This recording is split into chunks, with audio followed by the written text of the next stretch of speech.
Hello सेवारो नमस्ते अन्यवासेयो सबैजनालाई। आज एउटा सानो जानकारीमूलक भिडियो लिएर आएको छु तपाईहरुलाई। यो भिडियो पक्कै पनि तपाईहरुको लागि जानकारीमूलक हुने नै छ। आजको भिडियो चाहिँ के छ भन्दाखेरि धेरै अहिले कोरियामा डिपेन्डेन्ट बच्चाहरू ल्याएर चाहिँ स्कुलमा पढाउने ट्रेन्ड चलिराखेको छ। अब बाउआमा कमाउने बच्चालाई पढाउने अलिकति भन्ने खालको चाहिँ ट्रेन्ड चलिरहेको अवस्थामा दुई चार जना साथीहरूले चाहिँ अब बच्चालाई पढाउने त पढाउने यार 18 बाट 19 लागेपछि त त्यो डिपेन्डेन्ट भिसा नहुने रहेछ, उसको आफ्नो ओन भिसा बनाउनु पर्ने रहेछ। त्यसमा चाहिँ अलिकति केही जानकारी छ त अलिकति चिन्ता छ। म त त्यतिखेरसम्ममा नेपाल फर्किनु पर्ने हुन्छ, मेरो बच्चाले के भिसा बनाएर बस्न सक्ला त, त्यति राम्रो पढ्छ जस्तो पनि छैन हैन, नर्मलै उसको साधारण छ पढाइ पनि भन्ने खालको चाहिँ जिज्ञासा दुई चारवटा इनबक्समा आएको हुनाले त्यो जिज्ञासालाई मेटाउनलाई मैले तपाईहरुलाई एउटा जानकारीमूलक भिडियो यो बनाउन गएको हो है। कस्तो छ भने अब कोरियाको यो चाहिँ तपाईको भिसा पोलिसीहरू अथवा चाहिँ नीति नियमहरू समय सापेक्ष उनीहरूले विभिन्न रिसर्चहरू गरेर अपडेटेड भएको भाइ हुन्छ।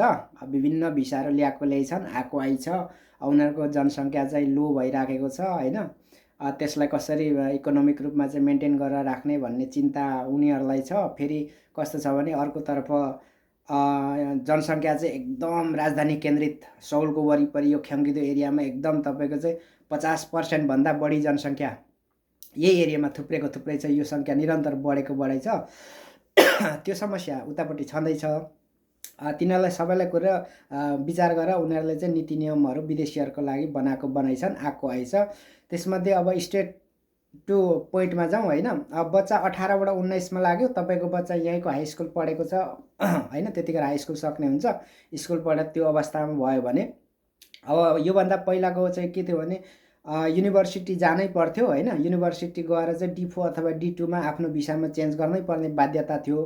तर अहिले त्यो चाहिँ अलिकति सहज बनाएको छ। अब सबै युनिभर्सिटी जानै सक्छ भन्ने पनि त हुँदैन नि हैन। कतिपयको अब इकोनोमिक अवस्थाले हुँदैन, अब त्यसको विद्यार्थीमा जानको लागि चाहिँ तपाईको के रे विभिन्न फाइनान्शियल रिसोर्सहरू देखाउनु पर्ने हुन्छ। कि त तपाईको अब यो 11औं महिनामा हुन्छ नि, तपाईहरुले सुन्नुभएको होला 20 मिनेट चाहिँ प्लेन पनि उड्न नदिएर चाहिँ तपाईको चाहिँ टेस्ट लिन्छ, युनिभर्सिटी छिर्ने एक्जाम इन्ट्रान्स एक्जाम लिन्छ। त्यो एक्जाममा चाहिँ अब राम्रो गर्यो भने त राम्रै युनिभर्सिटीहरुमा स्कलरशिपमा मजाले पढ्न पाइहाल्यो। त्यो एक्जाममा राम्रो गर्न सकेन भने भिसा अप्सन के त, नेपाल फर्किने हो त अथवा के छ त, बच्चालाई अरु अप्सन के छ त भन्ने खालको चाहिँ जिज्ञासा हुनु एकदम राम्रो जिज्ञासा हो।